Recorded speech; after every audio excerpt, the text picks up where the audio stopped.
Akhirnya bobotoh kritikan kita didengar oleh manajemen dan coach Bojan Hodak untuk mencari pengganti Lord Hen-Hen di posisi kanan. Karena posisi kanan ini harus diakui adalah posisi terlemah untuk Persib Bandung. Dan akhirnya coach Bojan Hodak sudah menentukan pilihan. Mari kita bahas dari sudut pandang penikmat sepak bola, bukan pengamat sepak bola. Dari Sabang sampai Merauke, kita bersaudara. Bobotoh salam dunia dimanapun kalian berada. Seperti biasa saya doakan terlebih dahulu mudah-mudahan bobotoh semua selalu diberikan kesehatan dan juga diberikan kelancaran dalam mencari rezeki yang halalan dan thayyiban. Amin ya Allah ya rabbal alamin. Alhamdulillah tidur nyenyak karena semalam Persib Bandung menang dan saya udah bahas juga di konten sebelumnya. Mungkin untuk bobotoh yang belum lihat atau belum dengar bisa cek dulu konten sebelumnya. Nah, sebelum saya masuk ke pembahasan pemain pengganti Lord Hen-Hen di bek kanan ini, saya juga ingin informasikan kalau untuk posisi seberangnya, yaitu posisi bek kiri, karena banyak juga bobotoh yang menanyakan, dipastikan sepertinya tidak akan merekrut pemain baru. Kenapa tidak akan merekrut pemain baru? Karena kemungkinan akan memanggil pulang Jalnando. Karena kita harus ingat, Jalnando juga masih sebagai pemain Persib Bandung yang dipinjamkan ke PSIS Semarang, yang tak kunjung bagus permainannya setelah ia cedera. Nah, Edo Febriansah bisa dibilang sekarang hanya penghuni satu-satunya untuk posisi bek kiri karena Rejaldi Hehanussa masih cedera. Sekaligus juga saya menjawab untuk pertanyaan bobotoh yang menanyakan kemana sih bule ini, nggak nongol-nongol, nggak ada beritanya dan segala macamnya. Jadi harus ketahui ya bobotoh, Rejaldi Hehanussa sekarang mengalami cedera di lututnya. Dan ini sebenarnya cedera kambuhan. Saya lupa lagi istilah medisnya, intinya cederanya di lutut. Yang kita harus ingat juga kalau Rejaldi Hehanussa sebenarnya menepi cukup lama cedera lutut ketika masih di Persija Jakarta.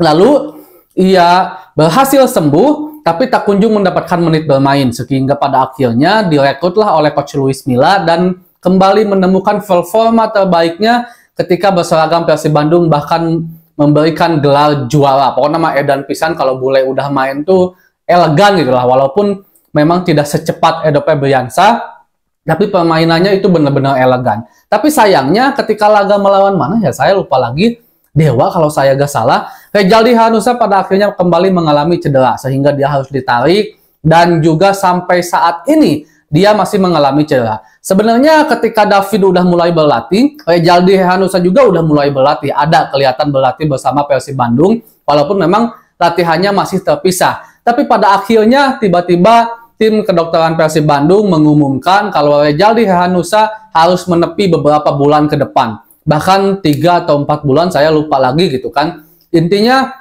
cukup panjang. Dan ini meninggalkan sebuah posisi di bek kiri yang pada akhirnya coach Bojan Hodak kemungkinan akan kembali merekrut, bukan kembali merekrut ya, memanggil pulang Jalnando, sama halnya seperti memanggil pulang Hen-Hen dari Dewa waktu itu, karena terlalu riskan kalau seandainya hanya menyimpan seorang Edo. Edo ini kan apa ya, akselerasi dan juga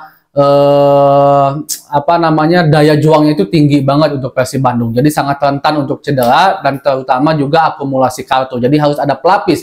Maka dipilihlah Jalnando. Maka di sini dipastikan Persib Bandung tidak akan merekrut pemain untuk posisi bek kiri, pemain baru ya, tapi akan memanggil pulang Jalnando. Karena Rejaldi Hehanussa kemungkinan beberapa bulan ke depan tidak akan memperkuat Persib Bandung, harus ada pemulihan yang cukup lama, bahkan bisa saja sampai liga ini berakhir. Nah, itu untuk jawaban Rejaldi Hehanussa sekaligus rekrutan Persib Bandung di bek kiri yang akan nol.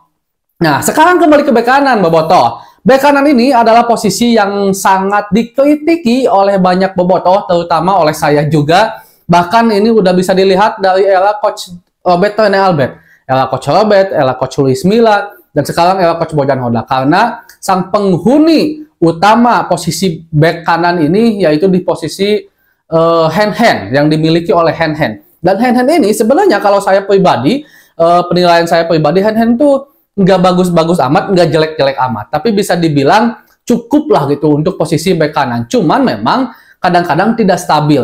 Kadang-kadang alusna sakali, bututna 3 kali gitu kan. Bahkan kita juga tidak boleh menghilangkan kebagusan Hen-Hen. Hen-Hen di musim kemarin tampil sangat apik ciamik bagi saya bersama Persib Bandung sampai bisa memberikan gelar juara untuk Persib. beberapa pemain striker yang dianggap buas, pemain sayap yang dianggap lincah, keren di Liga 1 berhasil dikantongi oleh Hen Hen. Kita harus akui itu. Cuman Hen Hen ini ya gitu, kadang-kadang tidak konsisten, kadang-kadang bagus, kadang-kadang tidak. Itu yang pertama. Dan Hen Hen juga karakternya lebih bertahan sebenarnya. Hen Hen itu kuat banget dalam bertahan, tapi memang kurang dalam menyerang. Tapi kalau itu is okay kalau menurut saya, karena setiap pemain memiliki karakteristiknya masing-masing. Dan juga sampai detik ini sebenarnya Hen Hen itu masih dianggap baik oleh Coach Bojan Hodak. Coach Bojan Hodak pernah berstatement seperti ini, kurang lebih ya, mereka atau bobotoh atau pendukung Persib Bandung itu tidak mengerti bola katanya, sementara kami itu mengerti bola, kurang lebih seperti itu. Dan mereka mengkritiki Hen Hen bermain jelek dan segala macamnya. Hen Hen memang dipasang oleh Coach Bojan Hodak untuk bermain kotor. Dan ketika Hen Hen bermain, bagi saya, kata Coach Bojan Hodak, bisa dibilang cukup baik dan sesuai dengan apa yang saya inginkan. Itu kata Coach Bojan Hodak. Itu salah satu alasan juga Hen Hen masih bertahan. Dan saya juga sebenarnya punya teori lain, Boboto. Kenapa bek kanan ini akhirnya tidak diisi oleh tim lain juga setelah kehilangan Putu Gede? Pada akhirnya bek kanan ini adalah menurut saya posisi yang dikorbankan oleh Coach Bojan Hodak untuk pemain U22, untuk regulasi, Boboto. Nah, sehingga lebih sering dimainkan Robi atau Kakang di situ karena kebutuhan regulasi ya. Dan pada akhirnya Hen Hen juga kehilangan posisi di situ, kehilangan menit bermain di situ, yang akhirnya sentuhannya ya hilang. Dan bagi saya sekarang sudah ditemukan pengganti coach Bojan, saya lupa.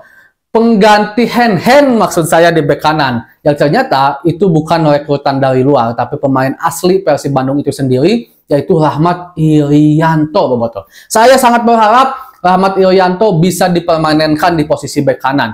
Alasannya seperti apa? Gini, banyak banget sebenarnya suara-suara yang masuk, ayolah percaya lagi Rahmat Irianto untuk di posisi bek kanan. Bukan hanya saya lihat hand speed-nya di Instagram Persib Bandung, banyak sekali kembalikan Rahmat Irianto, kembalikan Rahmat Irianto. Irianto ini memang posisi aslinya adalah sebagai gelandang bertahan sebenarnya. Cuman dia itu adalah pemain yang sangat disukai oleh banyak pelatih karena bisa bermain di berbagai posisi dan bagus permainannya. Di timnas, dia pernah bermain di bek kanan juga. Ketika timnas Indonesia akhirnya berhasil lolos ke Piala Asia waktu itu, yang gol dari Mark yang penalti itu berasal dari akselerasinya Rahmat Irianto. Di beberapa pertandingan Persib juga Rahmat Irianto pernah bermain di posisi bek kanan. Ketika era Coach Luis Milla juga pernah. Dan bagus juga permainannya. Cuman memang harus kita akui, sentuhan, ritme dari Rahmat Irianto ini menghilang setelah ia cedera gitu kan. Dia sedang berusaha mengembalikan lagi permainannya, mengembalikan lagi menit bermainnya,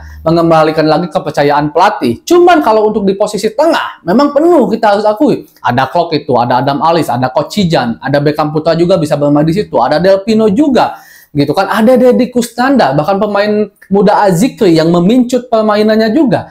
Jadi sulit untuk Rahmat Irianto menembus skuad utama Persib. Pada akhirnya terjadilah sebuah musibah bagi Persib Bandung, yaitu kehilangan Hen Hen karena cedera juga, dan kehilangan Robi Darwis dan Kakang karena dipanggil oleh timnas Indonesia. Dipercaya lagi lah Rahmat Irianto di posisi bek kanan karena tidak ada lagi. Yang pertama ketika lawan Port FC kalau saya nggak salah. Ketika lawan Port FC, menurut saya permainan Rahmat Irianto memang belum sepenuhnya stabil. Mungkin karena dia udah lama kehilangan menit bermain. Dia juga harus mengembalikan ritme permainan juga gitu kan, ditambah baru sembuh cedera yang seharusnya dikasih menit bermain banyak, jadi sentuhannya hilang. Jadi saat melawan Port FC, bagus enggak, jelek juga enggak kalau menurut saya. Sedang, tapi sentuhannya itu dan akselerasi itu enggak hilang.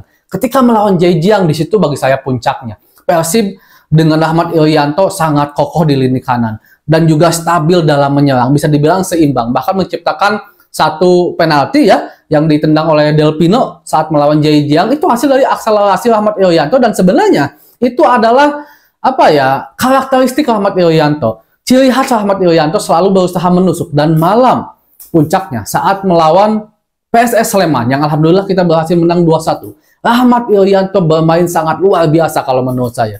Dia sulit dilewati. Beberapa kali sayap-sayap dari PSS Sleman ini dari sebelah kiri dan sebelah kanannya pertahanan Persib Bandung berusaha menyerang, berusaha lakukan akselerasi. Itu tuh pemain yang hitam tuh siapa ya? Yang hitam botak tuh saya lupa lagi. Itu full skill loh, pemain bagus loh. Tapi berhasil dipatahkan oleh Rahmat Irianto. Dan tidak hanya itu, Rahmat Irianto juga melakukan keseimbangan permainan dengan dia melakukan akselerasi ke depan juga. Beberapa kali umpan-umpan crossingnya berhasil tepat sasaran menuju David da Silva atau juga Chiro ke kotak penalti. Tapi sayang David da Silva salah satu sundulannya juga melebar, tidak menyentuh ke gawang gitu kan. Tapi intinya bagus sekali. Akselerasinya beberapa kali, bahkan yang paling epic semalam itu 4 atau 5 pemain yang berusaha menjegal Rahmat Irianto karena Rahmat Irianto dribble ke kotak penalti dari belakang akselerasi ke depan. Makanya banyak juga bobotoh saya yakin yang setuju permanenkan Rahmat Irianto di posisi bek kanan. Gak harus ngambil lagi bek kanan Asnawi atau Fajar Fatur Rahman kalau memang itu tidak terlalu dibutuhkan, karena sekarang kita punya Rahmat Irianto.